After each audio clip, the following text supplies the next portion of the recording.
तो आज हम जिस किताब पर बात करने वाले हैं उसे निवेश की दुनिया में एक तरह से बाइबल का दर्जा हासिल है। बेंजामिन ग्राहम की द इंटेलिजेंट इन्वेस्टर। ये पहली बार 1949 में छपी थी, लेकिन इसके जो सिद्धांत हैं वो आज भी उतने ही प्रासंगिक हैं।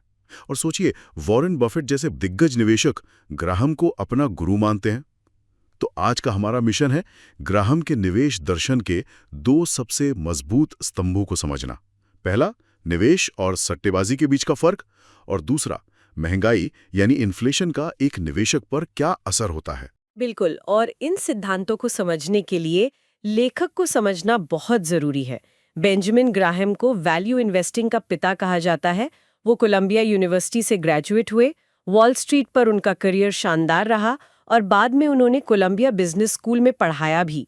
उनके पूरे दर्शन का सार मतलब 3 बातों में है: भावनाओं से दूरी, कठोर विश्लेषण और इस बात को समझना कि किसी चीज का बाजार मूल्य यानी मार्केट प्राइस और उसका आंतरिक मूल्य इंट्रिंसिक वैल्यू, ये दो अलग-अलग चीजें हो सकती हैं। चलिए, तो फिर सबसे पहले और सबसे जरूरी सवाल से ही शुरू करते हैं। निवेश और सट्टेबाजी में आखिर फर्क क्या है? क्योंकि आम बोलचाल में तो लोग इन शब्दों को एक दूसरे की जगह इस्तेमाल कर लेते हैं। हाँ, बिल्कुल। और ग्राहम इसी भ्रम को सबसे पहले तोड़ते हैं। उनकी परिभाषा बहुत साफ और कह सकते हैं तीखी है। वो कहते हैं, एक निवेश ऑपरेशन वो है जो पूरे विश्लेषण के बाद आपके मूलधन की सुरक्षा और एक संतोषजनक रिटर्न का वादा करता है, और जो ऑपरेशन इन जरूरतों को पूरा नहीं करते वो सट्टा है। लेकिन ये परिभाषा थोड़ी किताबी लगती है। असल जिंदगी में इसका क्या मतलब हुआ? मान लीजिए कोई बाजार में पैसा लगा रहा है, तो उसके एक्शंस में ऐसा क्या फर्क होगा जो उसे निवेशक या सट्टेबाज बनाएगा? बहुत अच्छा सवाल है। इसे एक उदाहरण से समझते हैं। मान लीजिए एक दोस्त आपको फोन करता है और कहता है, यार XYZ फार्मा का शेयर ले लो, अगले हफ्ते कोई बड़ी खबर आने वाली है, शेयर रॉकेट हो जाएगा।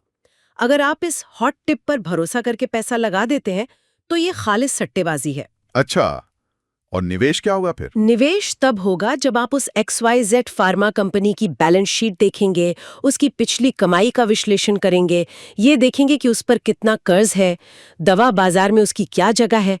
इन सब विश्लेषण के बाद अगर आपको लगता है कि कंपनी की असल कीमत आज के शेयर भाव से ज्यादा है और भविष्य में ये एक अच्छा रिटर्न दे सकती है, तब पैसा लगाना निवेश है। यहाँ आप बिजनेस की कीमत पर पैसा लगा रहे हैं, सिर्फ शेयर के भाव पर नहीं। लेकिन इसमें एक दिक्कत है। अगर वो हॉट टिप सच में चल गई और शेयर सच में रॉकेट हो गया, तो सट्टेबाज तो रातों रात अमीर हो जाएगा और ग्राहम का अनुशासित निवेशक बस विश्लेषण ही करता रह जाएगा। क्या ये तरीका बहुत ज्यादा सुरक्षित और मतलब उबाऊ नहीं है? रफ्तार तो सट्टेबाजी में ही है। हाँ, यहीं पे तो ग्राहम का सबसे बड़ा सबक छिपा है।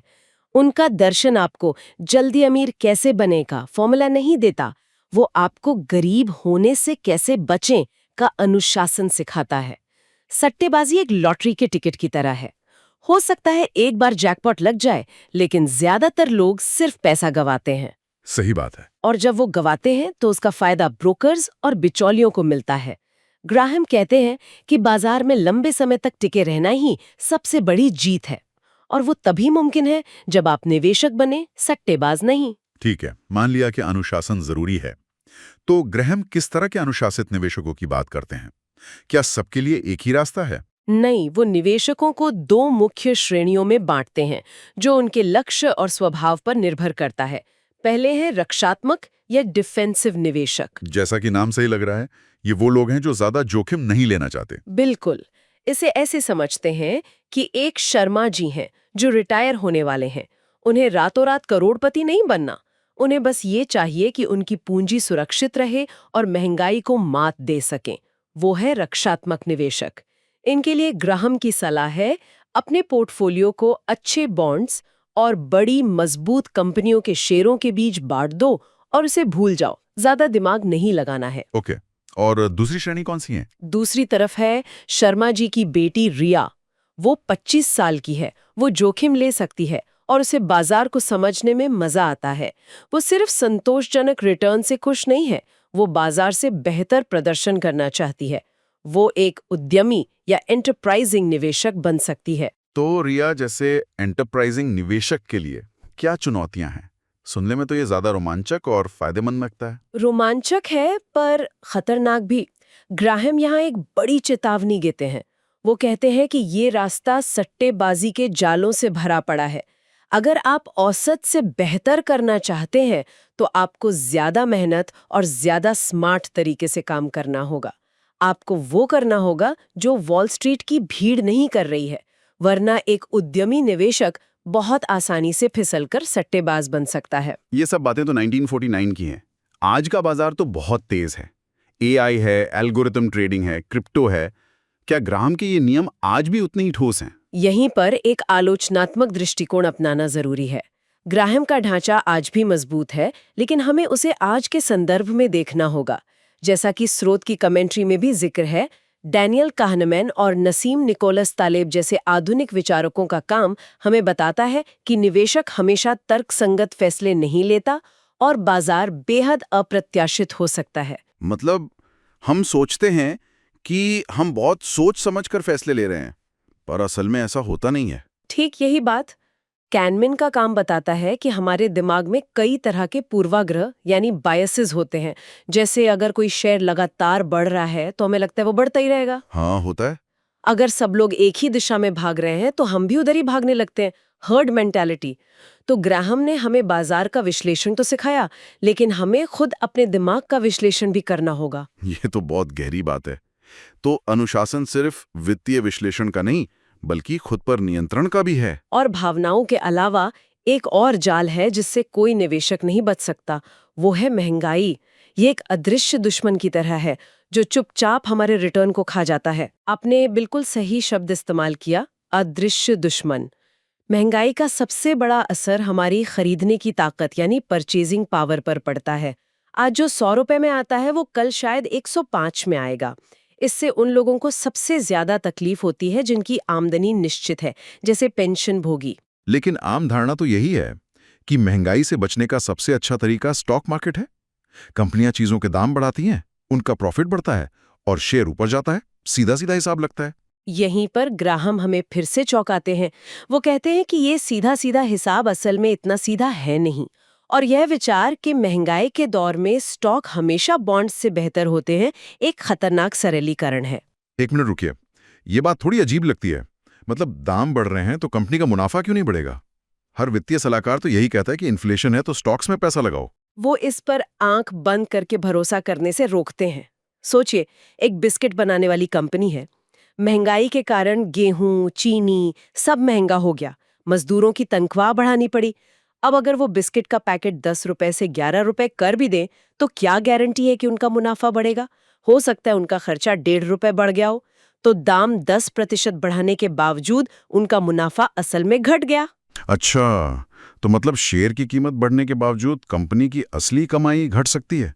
ये तो मैंने कभी ऐसे सोचा ही नहीं था। ठीक यही बात ग्राहम का विश्लेषण यही कहता है कि बढ़ती महंगाई कॉर्पोरेट आय में वृद्धि की गारंटी नहीं देती। लागत बढ़ने के अलावा कर्ज का बोझ भी बढ़ सकता है। ये सारी चीजें मुनाफे में होने वाली बढ़ोतरी को खा जाती हैं। उनका सबक ये है, कुछ भी स्थायी नहीं है, सिर्फ एक नियम बनाकर नहीं चला जा सकता।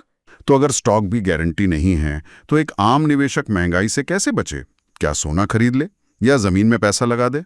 इन पर ग्राहम का क्या नजरिया था? वो इन विकल्पों पर भी विचार करते हैं। रियल एस्टेट के बारे में वो कहते हैं कि ये एक अच्छा बचाव हो सकता है, क्योंकि प्रॉपर्टी की कीमत और किराया दोनों महंगाई के साथ बढ़ते हैं। लेकिन इसके अपने जोखिम हैं। ये आसानी से खरीदा बेचा नहीं जा सकता, बड़ी पूंजी लगती है। और सोना, उसे तो महंगाई के खिलाफ सबसे बड़ा हथियार माना जाता है। ग्राहम इस पर भी सवाल उठाते हैं। उनका मानना था कि सोने की प्रभावशीलता संदिग्ध है। क्यों? क्योंकि सोना खुद कुछ पैदा नहीं करता। एक कंपनी डिविडेंड देती है, बॉन्ड ब्याज देता है। 1 किलो सोना 10 साल बाद भी 1 किलो सोना ही रहेगा। उसकी कीमत सिर्फ इस बात पर निर्भर करती है कि कोई दूसरा उसके लिए कितने पैसे देने को तैयार है। तो फिर रास्ता क्या है? अगर स्टॉक भरोसेमंद नहीं, सोना संदिग्ध है, तो करें क्या? उनकी अंतिम सिफारिश हमेशा एक ही रहती है, विविधीकरण, डाइवर्सिफिकेशन। अपने सारे अंडे एक ही टोकरी में ना रखें। निवेशकों को बॉन्ड और स्टॉक दोनों के फायदों और जोखिमों का मूल्यांकन करना चाहिए और एक संतुलन बनाना चाहिए। ग्राहम के समय में तो शायद आम लोगों के लिए रियल एस्टेट में निवेश करना बहुत मुश्किल रहा होगा। आज तो हमारे पास रीड्स और टिप्स जैसे विकल्प हैं। क्या ये ग्राहम के दर्शन में फिट बैठते हैं? ये एक बहुत अच्छा पॉइंट है और ये ग्राहम के दर्शन में बिल्कुल फिट बैठते हैं। रीट्स यानी रियल एस्टेट इन्वेस्टमेंट ट्रस्ट आपको कम पैसे में बड़ी कमर्शियल प्रॉपर्टीज में हिस्सेदारी खरीदने का मौका देते हैं, और टिप्स यानी ट्रेजरी इन्फ्लेशन प्रोटेक्टेड सिक्योरिटीज तो खास तौर पर महंगाई से बचाने के लिए ही बनाए गए सरकारी बॉन्ड हैं। तो ये आधुनिक विकल्प सुरक्षा को और बढ़ा सकते हैं। तो आज की इस गहरी चर्चा को अगर मैं अपने शब्दों में समेटूं तो दो बड़े सबक मिलते हैं। पहला, निवेश और सट्टेबाजी के बीच का फर्क सिर्फ शब्दों का नहीं बल्कि सोच का है। बाजार में टिके रहना ही असली जीत है। बिल्कुल सही। और दूसरा सबक ये है कि महंगाई एक ऐसा अदृश्य चोर है जिससे हमें सावधान रहना होगा, और उससे बचने के लिए जो सबसे आसान ढाल दिखती है यानी स्टॉक मार्केट, वो हमेशा बुलेट प्रूफ नहीं होती। आपका असली कवच विविधीकरण ही है। ये सिद्धांत आज भी उतने ही प्रासंगिक और शक्तिशाली लगते हैं। और यहीं पर मैं श्रोताओं के लिए एक अंतिम विचारणीय प्रश्न छोड़ना चाहूंगी। ग्राहम ने हमें बाजार को समझने का एक तार्किक नक्शा दिया, लेकिन जैसा हमने देखा, नक्शा पढ़ने वाला इंसान खुद तर्कहीन भावनाओं से भरा है। तो असली सवाल ये नहीं है कि बाजार कल क्या करेगा। असली सवाल ये है कि जब बाजार कुछ अप्रत्याशित करेगा तब मैं क्या करूंगा। क्या आपका बनाया हुआ अनुशासित सिस्टम आपके अपने लालच और डर से आपको बचा पाएगा? ये एक ऐसा सवाल है जो हर बुद्धिमान निवेशक को शायद खुद से पूछना चाहिए।